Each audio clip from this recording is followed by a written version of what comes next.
Je vais tout de suite passer la parole à ceux qui ont des questions. C'est vrai que je trouve que ce panel a été très intéressant parce que on a effectivement presque une évolution, si vous voulez, au fil des présentations sur la façon dont on peut penser ces expérimentations institutionnelles, avec l'idée que évidemment le processus de constitutionnalisation est important, mais qu'on doit le vérifier sur le terrain. Michel, ensuite que, eh bien, cette résistance par les constitutions au sens formel ont effectivement un intérêt quand ils sont relayés par le juge. Mais peut-être on a une question, Francesco, qu'est-ce que ça donne sur le terrain?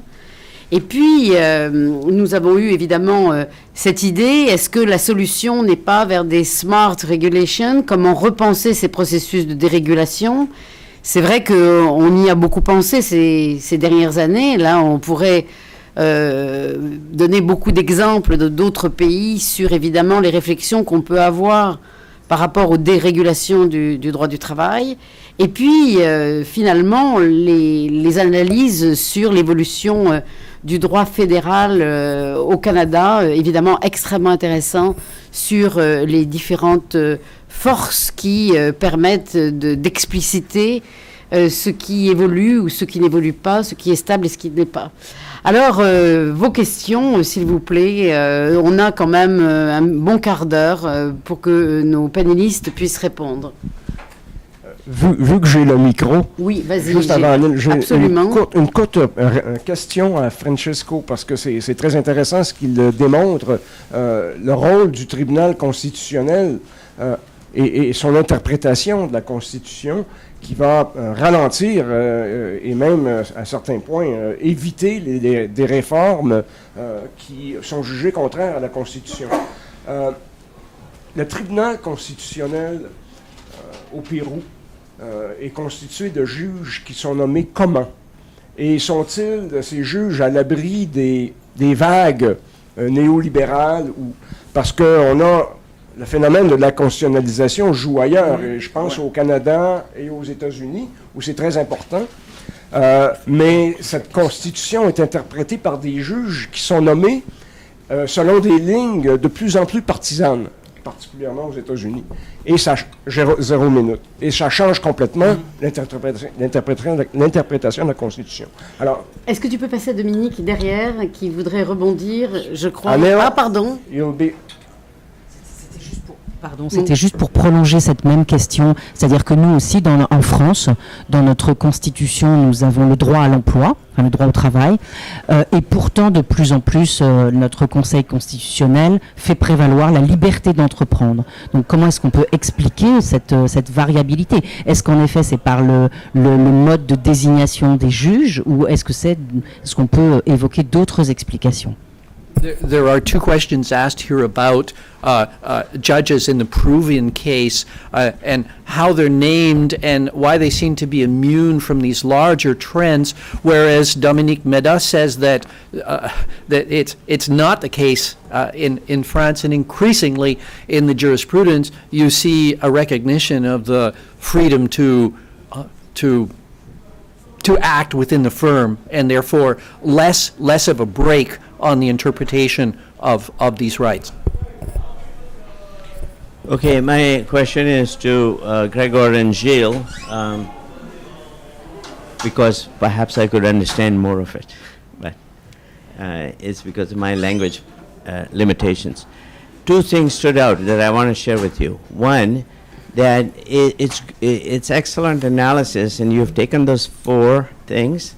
I would encourage you to expand the list. And here's what I'm thinking of, is there is an argument that we should allow employers maximum flexibility in creating jobs, but in return for that, we should ask them to ensure that conditions are decent by our national standards or local standards.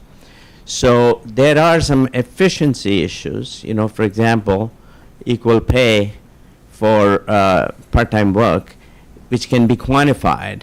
I think the items that you have picked are hard to quantify in terms of costs. So what I would like to know is jurisdictions where there's more protection of rights, is there a quid pro quo in terms of creating greater flexibility. So I would look in some other areas of that. That's one. And the second one, on your explanation, very high-tech explanation matrix there, in Ontario, last week somebody was bitterly complaining to me that why is the government changing this when there is 65% in opinion polls, 65% of Ontarians are for increasing the minimum wage. So I asked her, I said, where were these people in June, when you were voting? So just to cut a long story short, I think there is a grand bargaining taking place at the societal level. And in that bargaining, the popular sentiment is not front and center. Labor policy issues are not front and center. So there's other things. So we have to figure out how the common people's voice can be represented in this bargaining when you're making labor policy, because there's a disconnect. When we are thinking of something else when we elect a government, we are thinking of something else when we think labor regulation. Merci. Merci beaucoup. Ma question est dirigée vers Gilles et Gregor. So I really enjoyed your presentation, but I am the categories. But I think you have mistakenly done the driving forces as independent events. And I actually think that the schema should have been the political at the front, at the top. And the political actually subsumes, in many ways, the social. And then once you get political direction, then what happens is people go out into the various provinces and communities, look at best practices, and come up with options that get driven back to the political for a final decision. So I actually think you've identified the forces, but you haven't, identified the path. And it would, I think, provide for many more examples. So, for example, you mentioned harassment. The federal government, the Me Too movement was reflected in the political party. Right? So they said, do something. The bureaucrats then went out, and by the way, Ontario has harassment legislation. BC has harassment legislation. You've underestimated how much there is across. A mapping was done of all the various different approaches. The political instruction was a gold standard. So the best of every jurisdiction was chosen. And then it went back into the political process.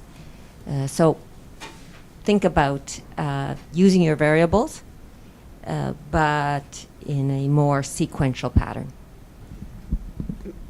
Merci beaucoup. Y a-t-il une dernière question? Puis on va demander aux différentes panélistes de répondre aux questions. I'll try to be brief. In a sense, I'm asking a couple of questions that relate to a Weberian approach and what seems to be emerging as a Weberian typology. And I had the pleasure of being in Ruth's panel, so maybe it'll speak to what she was looking at, because there's been quite the back and forth between the two of you. So, Michel, my French, not brilliant. So I listened as best as I could, and you may have answered this question. I guess what I'm wondering is, as someone that reads what's happening around agriculture in French, but in a limited way, is I understand that in Quebec, the size of the farm really matters in terms of the ability to access collective bargaining. I think it's 6 workers or 6. Anyway, you can fill this in. 3. 3. Okay. So, but this matters in terms of access to collective bargaining. And I guess what I was wondering is how farmers are using this, and how it might relate to your thesis, if I'm understanding it correctly, around the concept of, like, Weberian concept of status as opposed to contract. If this is an example of what you're trying to argue. So that was my question to you. And then I'm going to mostly save my questions for until I read what you've written. Gilles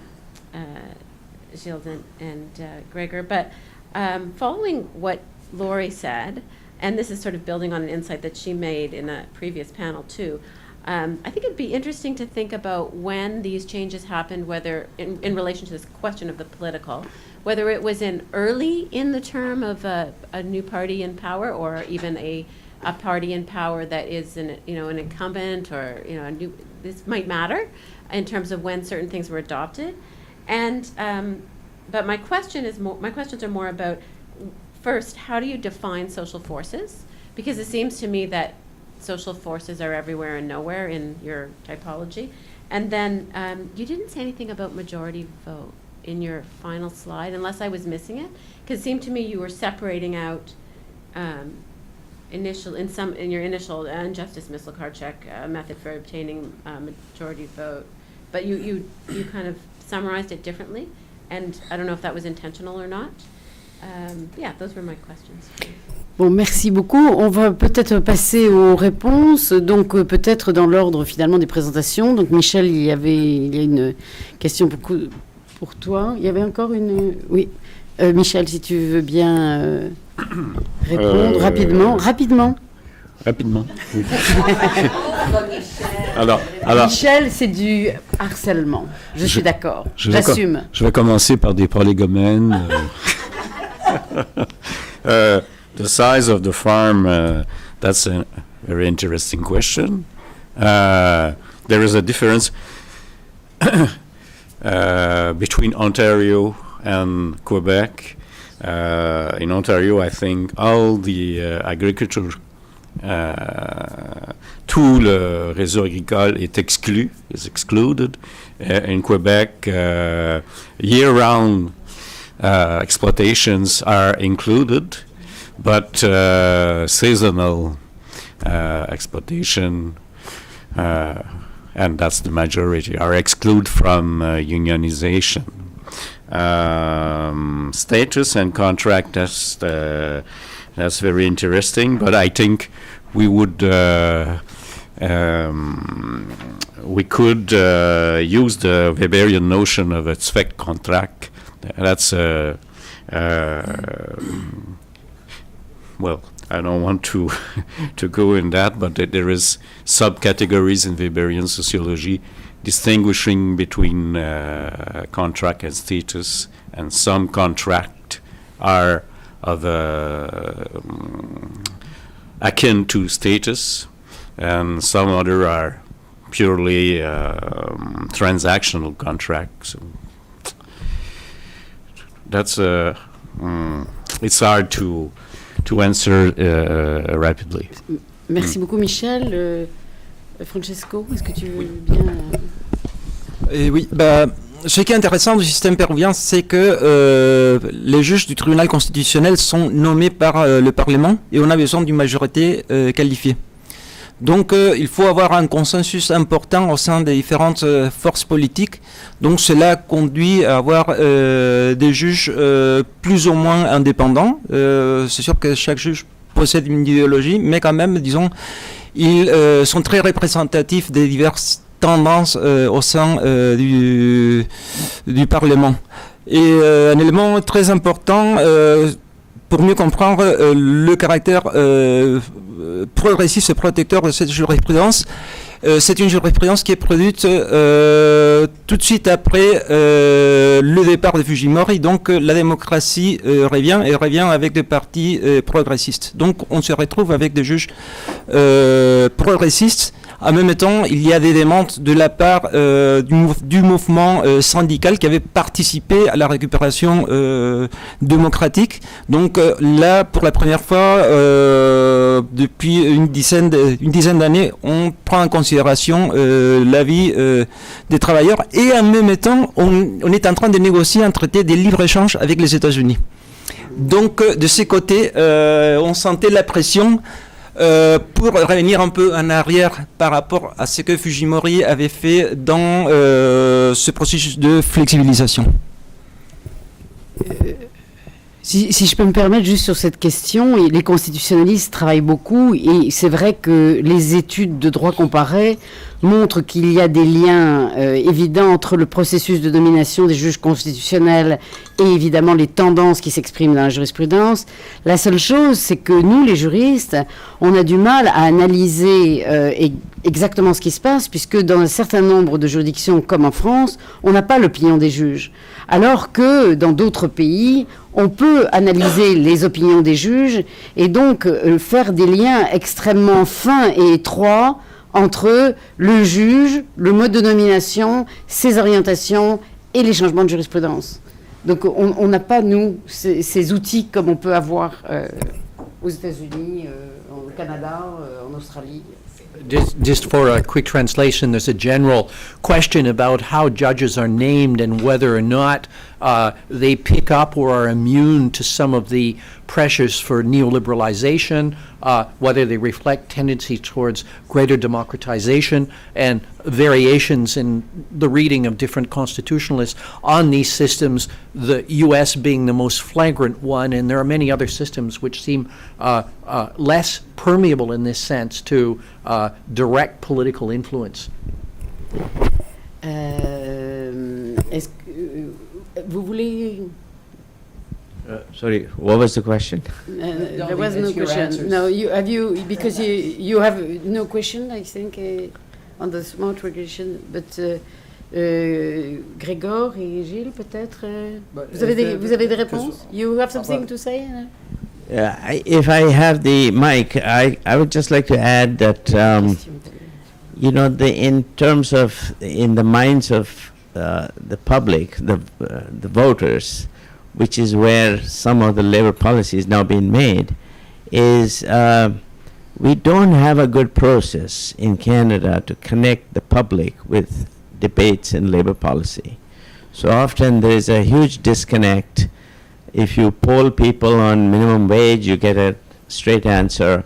But if you poll them about which party they're going to vote for, you get a different answer. And so I don't know what the solution is. Maybe the onus is on researchers and people who are knowledgeable to do a better job of communicating. Maybe we need to connect with NGOs and community organizations to, you know, develop some understandings and some mobilization around that, because this is actually a perversion of the democratic process. So what we are seeing is that democracy, and this is happening in many places, but the democratic process is somehow being hijacked, at least from a labor regulatory point of view. Gilles? Just very quickly, thank you for your interesting questions and well noted. For Anil's question on the expanding the list, yeah, absolutely expand the list. But the interesting thing is, from the innovations that we saw, there was actually very little work done in that time of whether it's smart regulation. It was rather, in fact, it was politically saleable, and it was the right step forward. So if you're looking at psychological harassment, they said this is the right way to go. We've introduced limits on unjust dismissals, and we have a plan. It's a very inchoate plan of over a longer period developing a frame of rights which we think should go with people who are at work, be they unionized or not. And this was in particular an example coming. I'm trying to think at that time, but we were talking about this, and the unjust dismissal. It wasn't sequential from what Gilles did a lot of work on this at the time of in the federal level. It was John Monroe.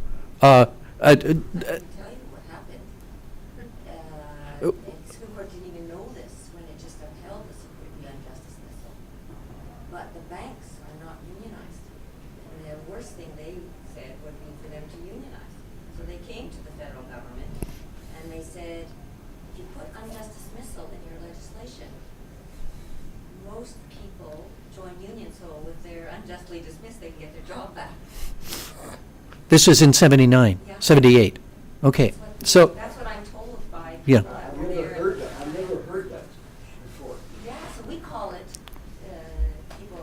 the room are more experienced than I am, but I always called it the banker's clause.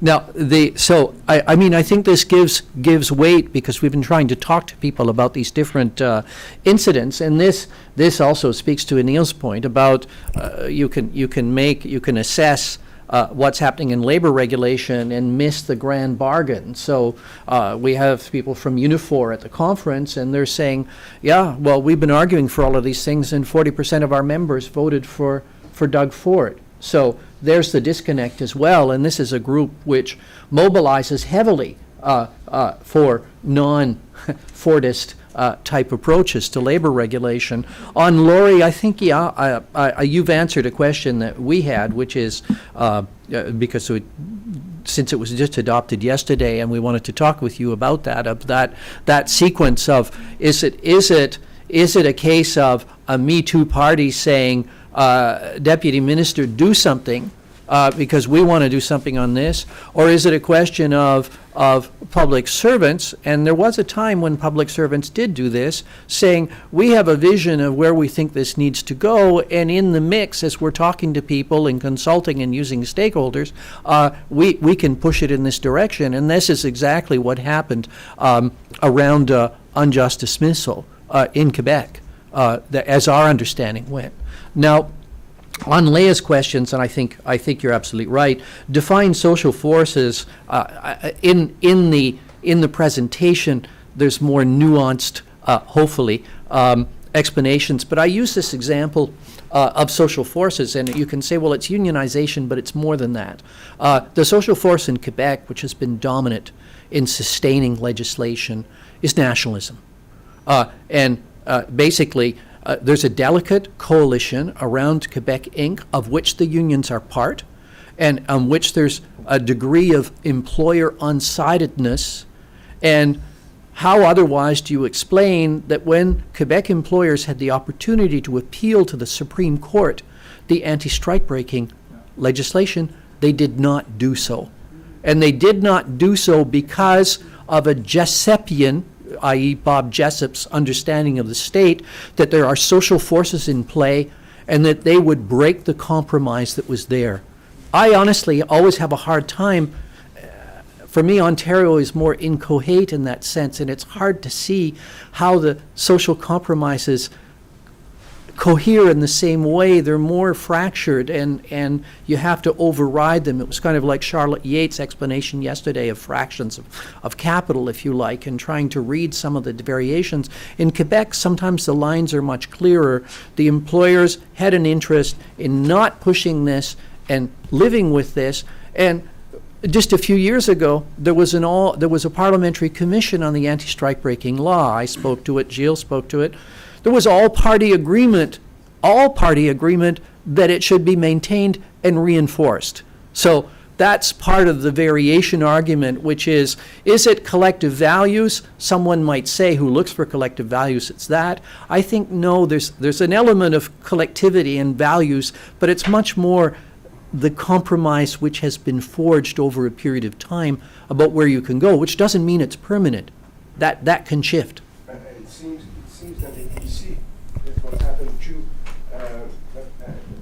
What prevented anti-strike breaking provisions to be repealed in the 90s is that the employers had the sense that there was a compromise there, and it would be too much cost to break it. Whereas they switched from the vote to card check, from card check to vote, much more easily. So there was something as a social consensus around that, and also I think, and just to come back to Laurie, we certainly don't want to, and we're not able to rank our explanations, and much more often they play together, as we can see, and we were not able to say, well, this explanation is much more prominent than the other one. It's very intuitive. But maybe Gilles, it's the woman who is speaking. Only there is an exception. Only with Me Too. It's just too close. No, then excuse me, but time is. You have the right not to work, but the right to lunch now. And I want to thank all our panelists. Thank you very much for everybody.